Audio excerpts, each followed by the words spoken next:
السلام عليكم ورحمة الله وبركاته. إن الحمد لله نحمده ونستعينه ونستغفره ونعوذ بالله من شرور أنفسنا ومن سيئات أعمالنا. من يهده الله فلا مضل له ومن يضلل فلا هادي له. أشهد أن لا إله إلا الله وحده لا شريك له وأشهد أن محمدا عبده ورسوله. يا أيها الذين آمنوا اتقوا الله حق تقاته ولا تموتن إلا وأنتم مسلمون. يا أيها الناس اتقوا ربكم الذي خلقكم من نفس واحدة وخلق منها زوجها وبث منهما رجالا كثيرا ونساء واتقوا الله الذي تساءلون به وما إن الله كان عليكم رقيبا. يا أيها الذين آمنوا اتقوا الله وقولوا قولا سديدا يصلح لكم أعمالكم ويغفر لكم ذنوبكم ومن يطع الله ورسوله فقد فاز فوزا عظيما. أما بعد فإن أصدق الحديث كتاب الله وخير الهدي هدي محمد صلى الله عليه وسلم وشر الأمور محدثاتها فإن كل محدثة بدعة وكل بدعة ضلالة وكل ضلالة في النار. مبادئكم حمد الله سبحانه وتعالى كذلك kumtakia sala na salam mtume wetu Muhammad sallallahu alayhi wasallam. Hakuna budi kumhimidi Allah subhanahu wa ta'ala katika lile ambalo amelikadiria, na tutambue ya kwamba masala ya mauti, innal mauta haqqun, mauti kifo ni kweli, la miriyata fiha, hakuna shaka ndani yake.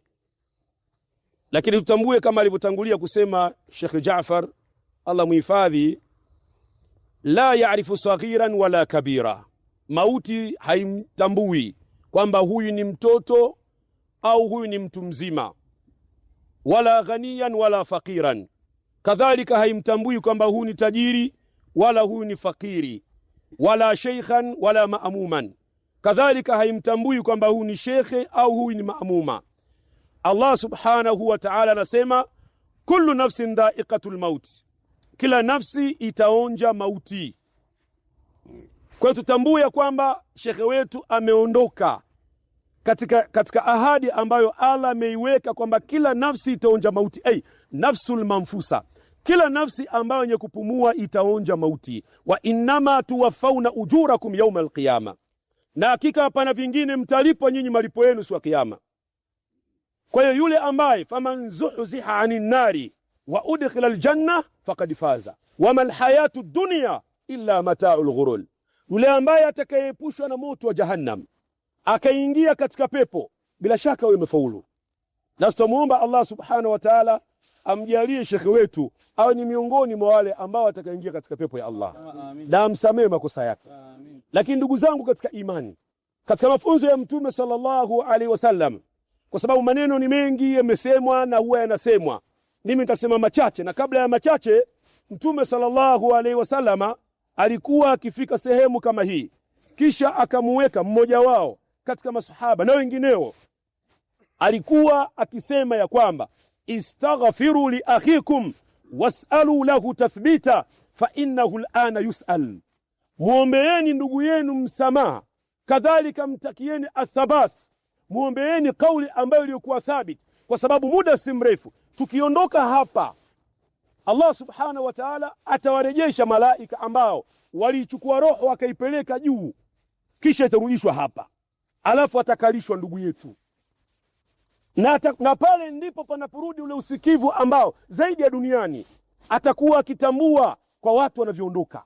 Hapo ataulizwa maswali, na maswali haya ni matatu. Maswali haya ndugu zangu yanahitajia majawabu, na majawabu yanahitajia sahihi na si majawabu ya kumfundisha mayiti.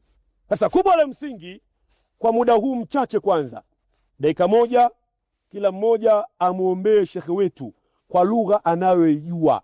Unaweza ukasema Allahumma thabbithu bilqawli thabit, Allahumma ighfir lahu, Mola msamee. Kiswahili unasema Mola wa haki, msamee madhambi yake, mthibitishe kauli ambayo ilikuwa thabit. Ndugu zangu katika imani, Mtume sallallahu alaihi wasallam ametuelekeza utaratibu wa kuzika. Panapotokea vifo kama hivi miongoni mwetu, bila shaka pia inakuwa ni somo tunajifunza. Moja katika mambo, shekhe wetu ameondoka, la kwanza, na tutambue hilo kwa yakini kabisa, na sitoendelea kunasihiana ndugu zetu wa Urambo na kadhalika na sisi wenyewe.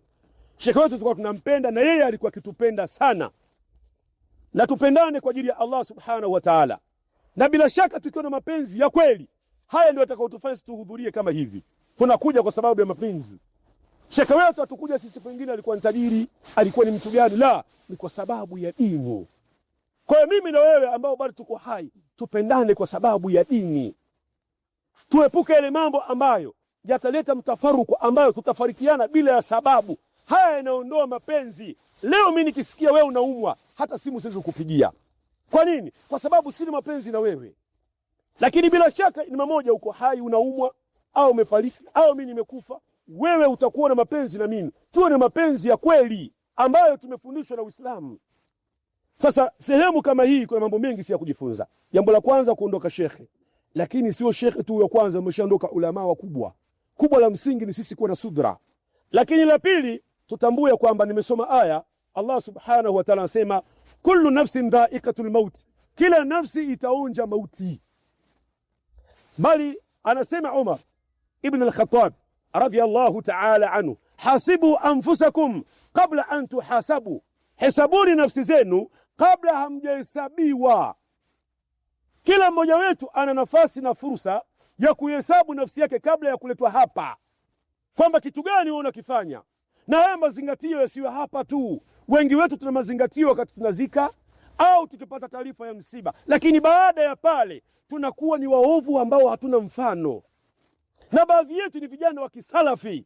Tumcheni Allah subhanahu wa ta'ala. Mauti inakuja bila ya taarifa yoyote, na ni wakati wowote. Wewe unaondoka duniani, utamjibu nini Allah subhanahu wa ta'ala? Leo kazi aliyofanya Sheikh, hatumbashiri pepo, tunamwombea kwa Allah subhanahu wa ta'ala. Kaifanya kazi kubwa.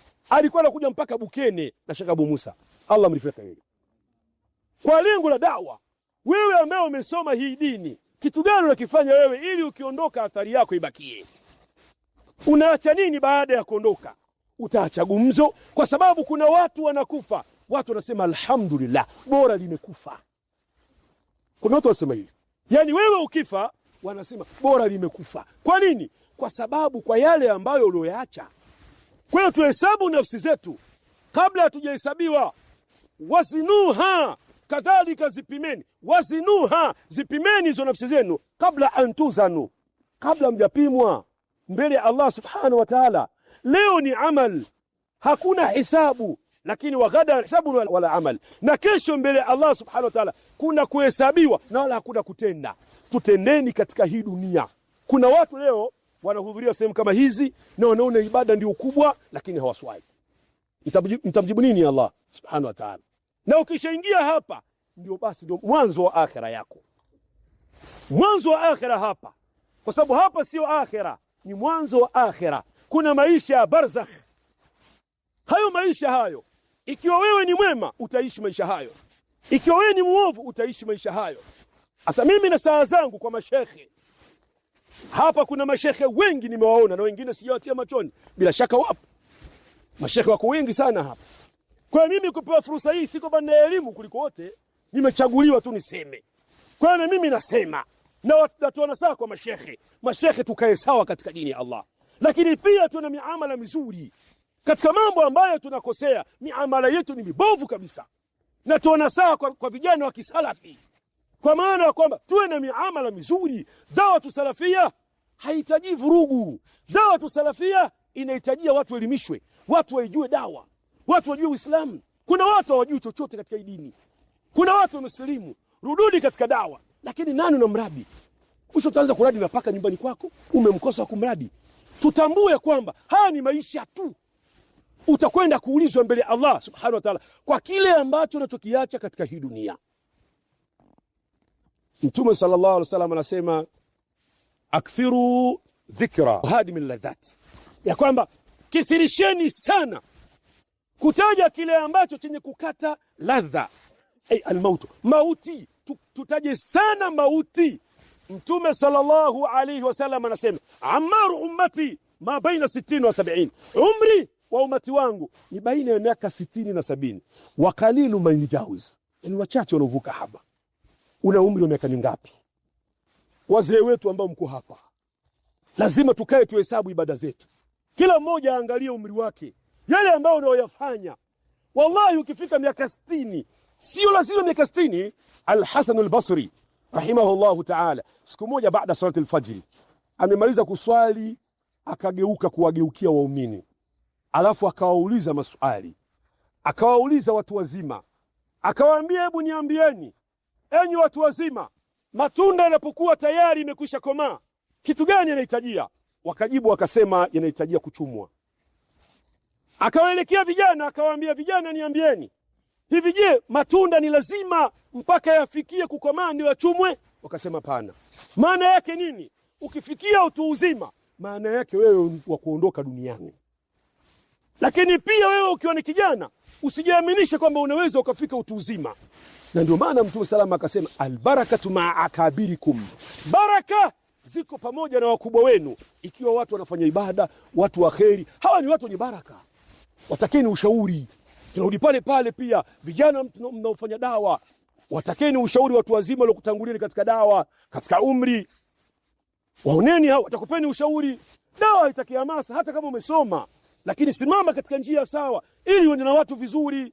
Wallahi tunahitajia miamala mizuri. Jamii inahitajia miamala. Haya mtayaona si sawa. Ukikaa nyumbani kwako na mkeo utayakumbuka haya. Tubadilikeni walinganiaji. Wallahi Sheikh anatunyima sana.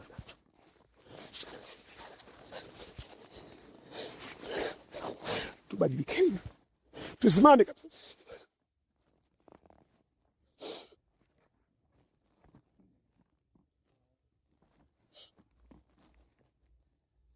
kubwa la msingi. Tusimame katika toa. Sisi wenyewe viongozi wa dini kadhalika na wale ambao tunaongoza, tusimame katika dini. Kwa yale ambayo aliyotunasihi, na makamu ni makamu ya nasaha. Ni kweli sehemu tulipo ni sehemu ya nasaha. Sidhani kama kuna sehemu ina athari kubwa zaidi ya sehemu hii. Tukiwa kama Waislamu tunaojinasibisha na manhaji salafi, kikubwa tunatakiwa tuangalie mwisho wetu, tufanye yale yenye kumridhisha Allah subhanahu wa ta'ala. Waliosema man kana mustannan falyastannu biman qad mata fa innal hayya la ta'mana alayhi alfitna. Anayetaka kuiga basi amuige yule aliyekufa, kwa sababu tayari ameshakusanya yote ya kwake. Hakika mtu aliyokuwa hai haamaniki na fitna. Kwa hiyo tuombe Allah sote mwisho mwema na tuwafikishe katika hili. Na akisema shekhe wetu kwa maana ya sisi masalafi, wallahi maneno haya tunatakiwa tuyazingatie sana, kwa sababu sisi ndio ambao tunaangaliwa na ndio ambao tunaopigiwa mfano. Kikubwa tu ni kwamba napenda kwa niaba ya familia, ndugu jamaa na marafiki, mashekhe na maduati, kutoa shukrani kwa wote ambao mliokuja kutoka maeneo tofauti tofauti, mmeacha shughuli zenu, mmefika katika eneo hili kwa ajili ya kumsitiri ndugu yetu, mzee wetu, shekhe wetu, jamaa yetu, rafiki yetu. Hakuna cha kuwalipeni zaidi ya kumwomba Allah subhanahu wa ta'ala akulipeni ujira uliokuwa mwema na akurejesheni majumbani kwenu salama salimini. Jazakumullahu khaira wa barakallahu fikum. Assalamu alaykum wa rahmatullahi wa barakatuh.